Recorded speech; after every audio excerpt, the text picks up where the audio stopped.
Sejam bem-vindos ao canal Mensageiros do Além. Meu nome é Bruno Ferreira da Cruz e aqui o nosso objetivo é trazer mensagens que visam o seu bem-estar e o seu despertar espiritual. Esse é o nosso vídeo número 134. Peço apoio de todos na divulgação do nosso canal e conto também com sua inscrição.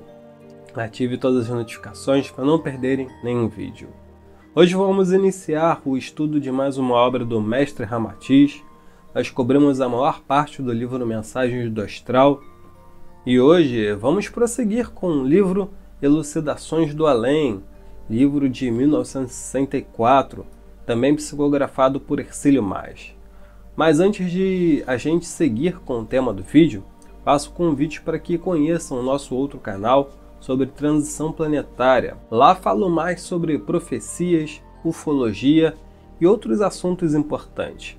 Link fixado nos comentários. Bom, o trecho a seguir foi retirado logo do início do livro Elucidações do Além e vamos ver perguntas muito pertinentes sobre o futuro do Brasil como protagonista de uma transformação espiritual mundial.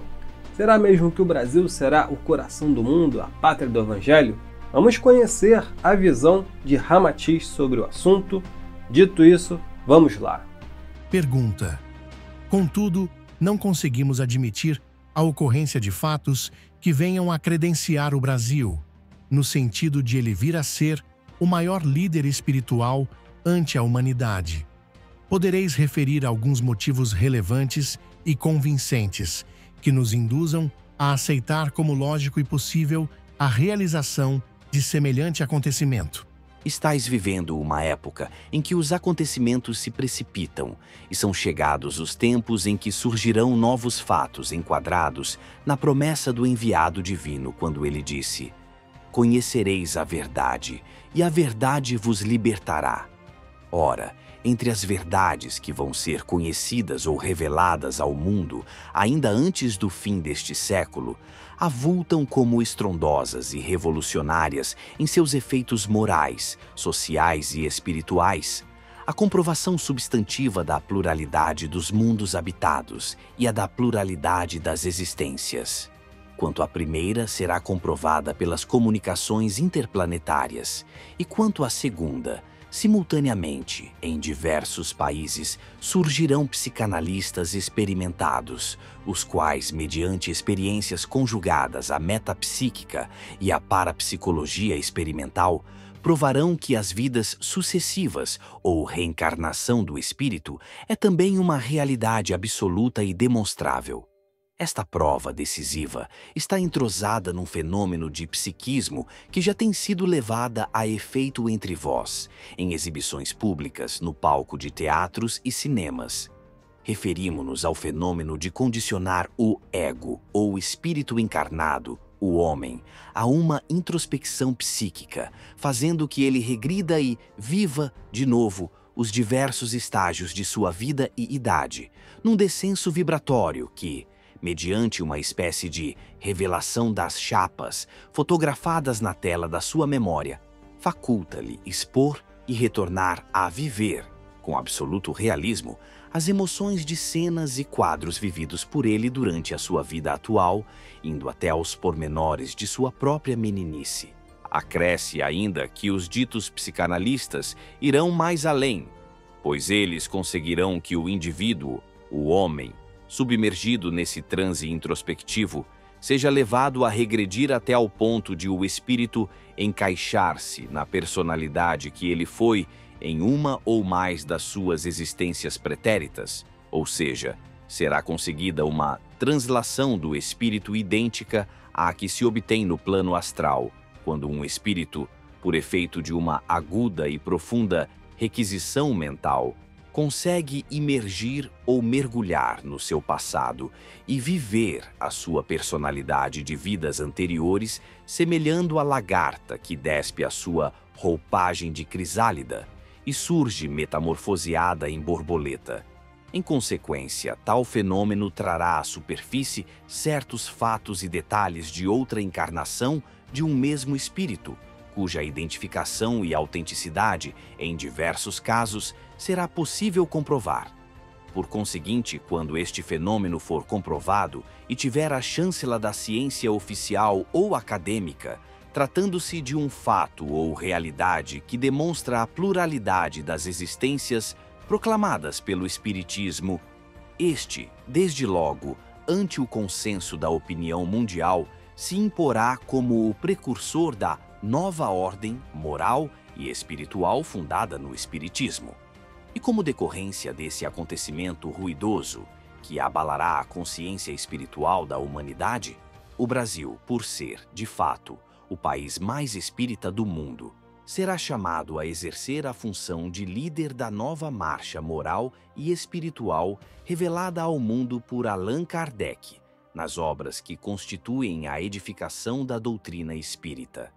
O brasileiro é criatura muito sensível e receptiva à influência dos espíritos desencarnados, pois, ingênuo, despreocupado, otimista e resignado, ainda pouco afeito ao rigorismo científico ou dogmatismo acadêmico, livrou-se de enredar a sua mente no labirinto das concepções transcendentais que tanto atrofiam a intuição.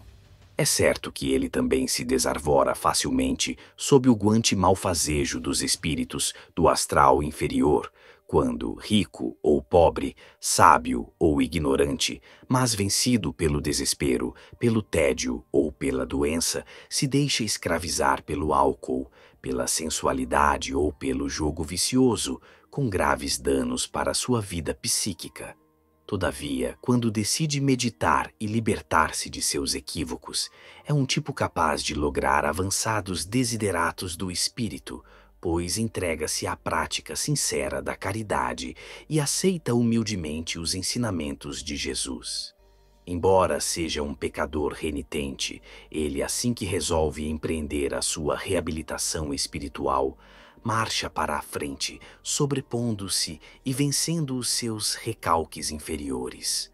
São ainda raros os países em que se empreendem campanhas tão singulares quanto as que se fazem no Brasil, onde os ricos e mesmo os pobres, antecipando-se às próprias obrigações dos administradores públicos, conjugam seus esforços para obter o alimento, o agasalho, o leito, a veste e também proporcionar assistência aos tuberculosos, lázaros, favelados, órfãos, às crianças e velhos desamparados e ainda levar a palavra doutrinária de esclarecimento e resignação aos que se encontram presos nas penitenciárias.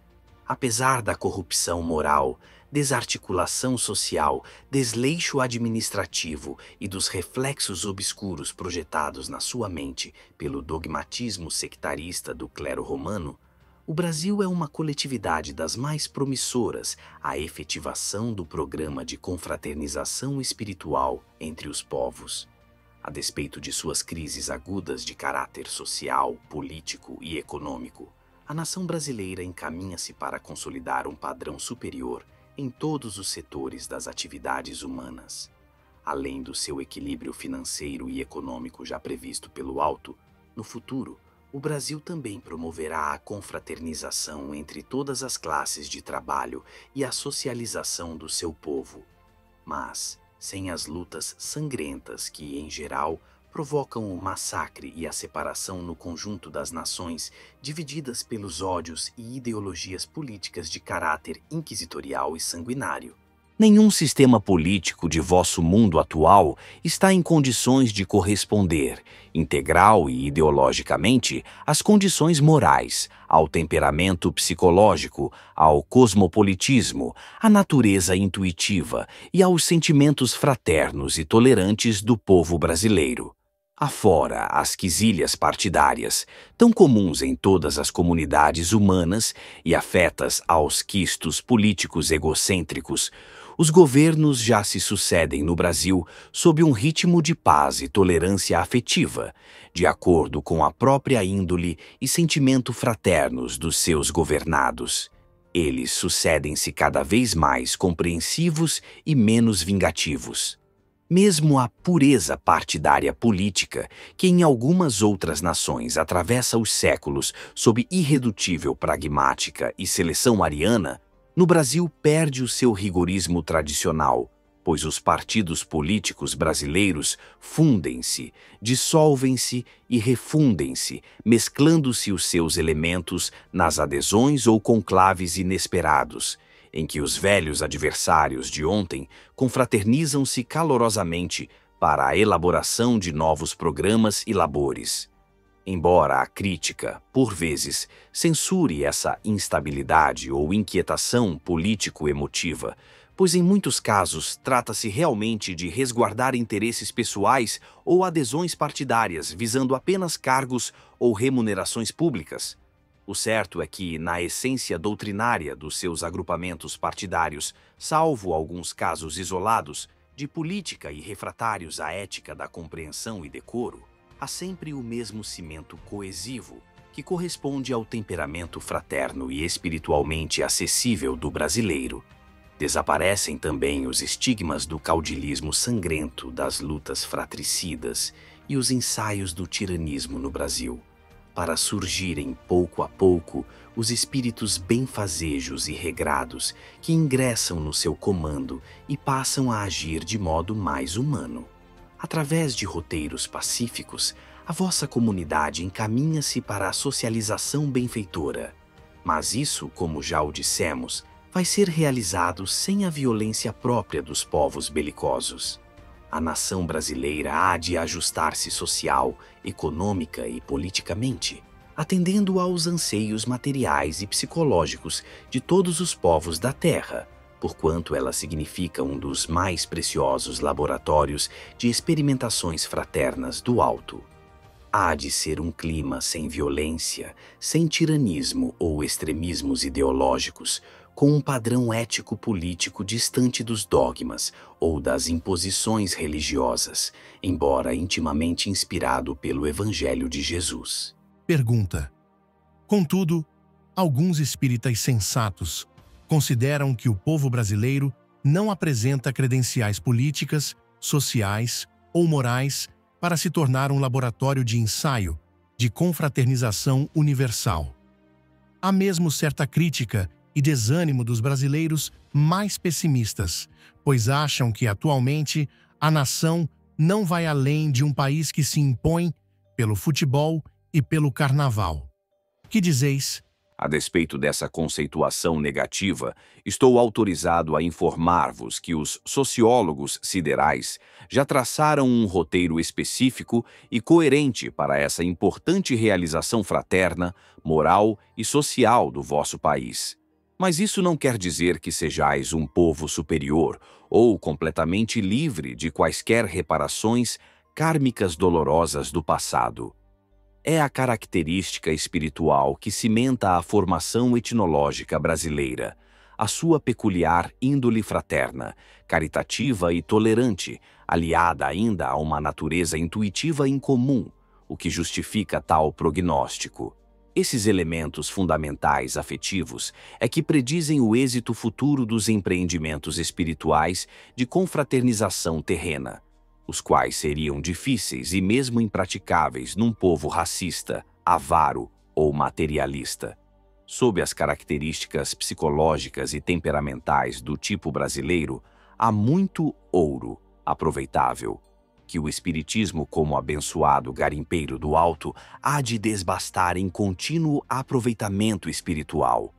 Não tenhais dúvida, e não vacilamos em vos dizer: realmente, o Brasil é um dos mais avançados celeiros de almas, com inclinações para subordinarem-se ao Evangelho de Jesus e tomarem sua pátria um símbolo relevante de fraternidade crística. Não há, pois, exagero no prognóstico aventado por conhecido espírito já desencarnado, que diz: o Brasil está destinado a ser o coração do mundo e a nova pátria do Evangelho. Bom, maravilha, não é mesmo? Ramatiz antecipa algumas informações bem importantes, como, por exemplo, o uso do cinema e teatro para divulgação de temas espiritualistas e, com isso, a popularização do espiritismo. Pois é, amigos e amigas, em 1979, mais de 10 anos depois do lançamento desse livro, tivemos um dos primeiros filmes espíritas baseados numa obra de Chico Xavier, cujo trata do terrível incêndio do edifício Joelma.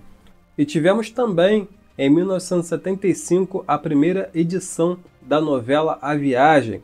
Ramatiz antecipou esses eventos e nos revelou aí que, pouco a pouco, o espiritismo e as ideias propaladas aí pela doutrina espírita, como por exemplo a reencarnação, ganhariam cada vez mais espaço. E de acordo aí com o IBGE, já somos mais de 4 milhões de espíritas e 40 milhões de simpatizantes do espiritismo. Ramatiz também fez revelações sobre o contato com civilizações extraterrestres e uma espécie de regressão praticada por psicanalistas que iria se popularizar no futuro, comprovando assim a reencarnação e a existência do espírito. Bom, se ele está certo ou não, o tempo dirá, né, com relação a esses dois tópicos que eu citei.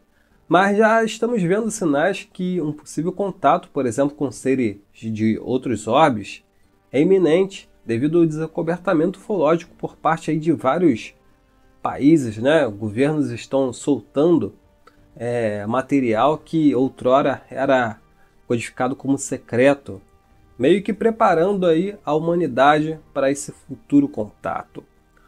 Como disse Jesus, na casa de meu Pai há muitas moradas. Quem viver, verá.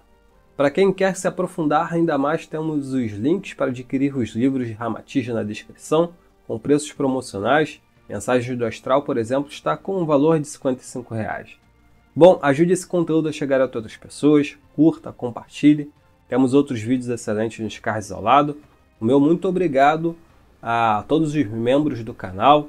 Vocês ajudam na publicação de mais vídeos como esse. E para quem quiser participar, para quem quiser ser membro, é só clicar no botão lá abaixo, seja membro. Namastê, muita luz para todos e até a próxima. Tchau, tchau!